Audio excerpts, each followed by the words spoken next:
मेरे साथ इस वक्त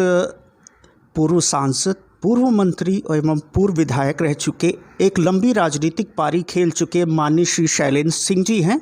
जो कि जनसत्ता दल में इस वक्त प्रमुख महासचिव के पद पे हैं एवं दिन रात एक करके संगठन को खड़ा कर रहे हैं। जैसा कि आप लोग जानते हैं कि विगत 2 दिनों से लखनऊ के प्रदेश कार्यालय में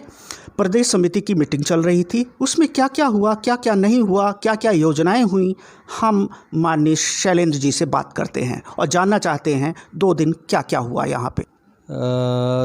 राष्ट्रीय जनसत्ता दल लोकतांत्रिक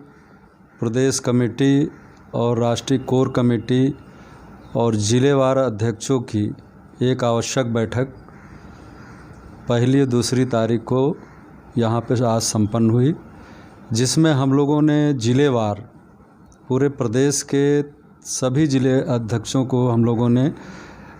समीक्षात्मक बैठक किया। संगठन के बारे में जानकारी हम लोगों ने ली और ख़ासकर जो हमारा मेंबरशिप सदस्यता अभियान चल रहा था उसके बारे में सभी जिला अध्यक्षों से समीक्षा करके और संगठन की मजबूती के लिए हम लोगों ने उनको एक गाइडलाइन, एक टिप्स देने का काम हम लोगों ने किया। तो प्रमुख लोगों में कौन थे जो ज्वाइन किए, उनके बारे में थोड़ा सा जानकारी दे दें। देखिए, ज्वाइन का तो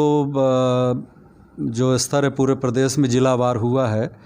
यहाँ पे कोई ज्वाइनिंग नहीं हुई है, लेकिन कुछ सम्मानित पदाधिकारियों को हम लोगों ने बनाया, नए प्रकोष्ठों का गठन किया, जिसमें कल सैनिक प्रकोष्ठ के प्रदेश महामंत्री पद पर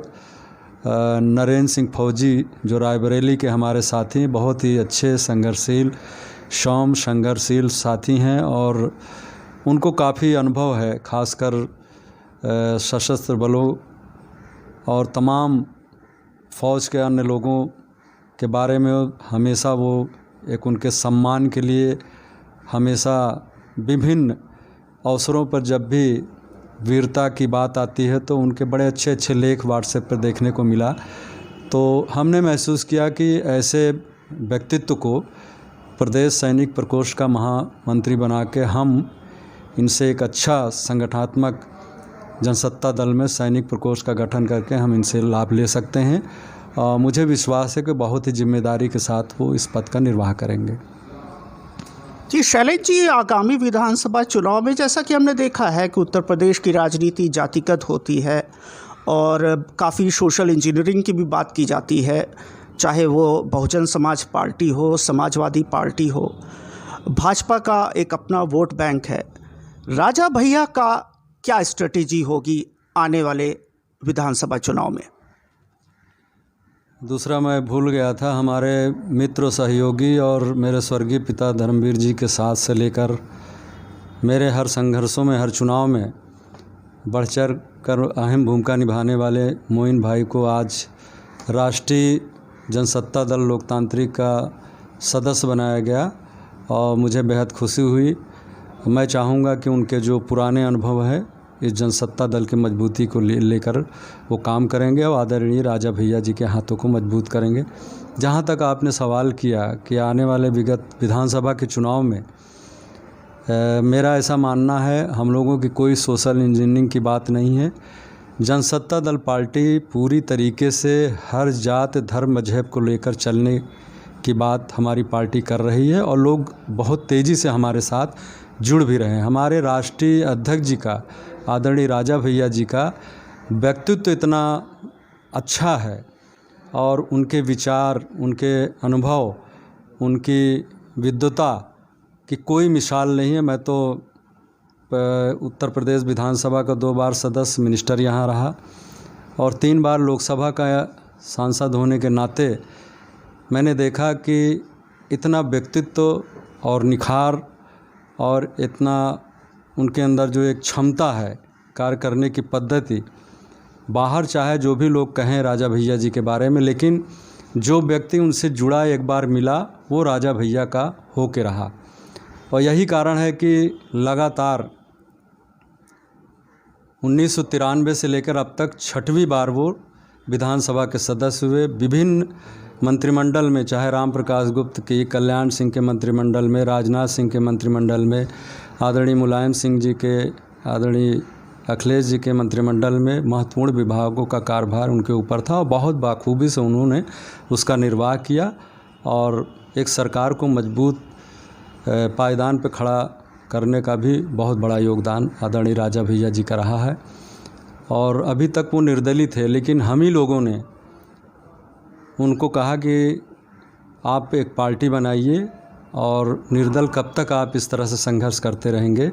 और ख़ासकर राजा भैया के बारे में मैं बताना चाहूँगा कि राजनीति उनका कोई मकसद नहीं है, लेकिन राजनीति को उन्होंने सेवा नीति में बदला।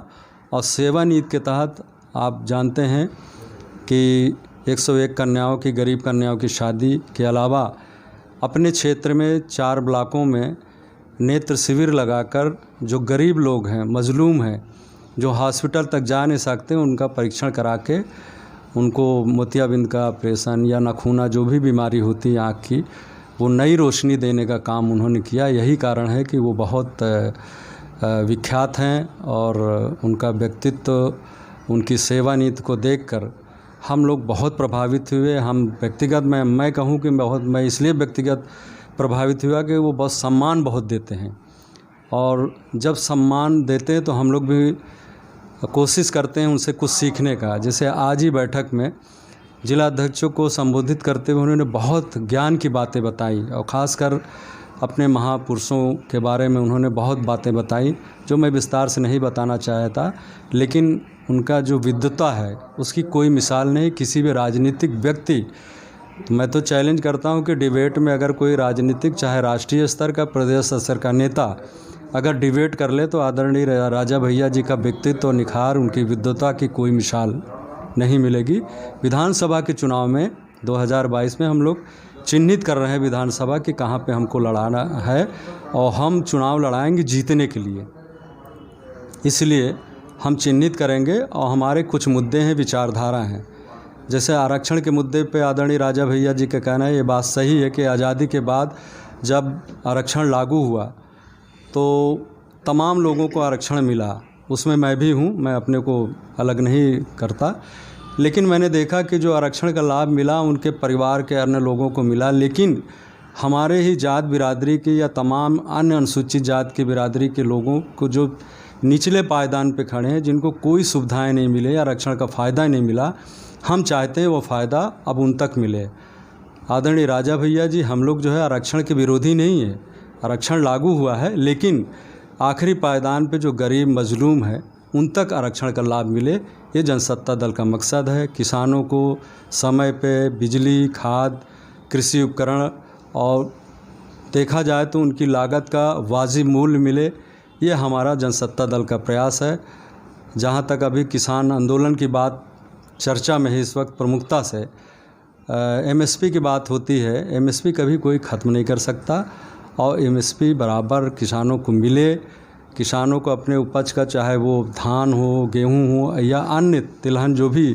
खेती करता है, वो अगर सरकारी कांटे पे ले जाता है तो उसको 100% उसकी ख़रीदारी हो और उसको वाजिब मूल्य मिले, तभी किसान सशक्त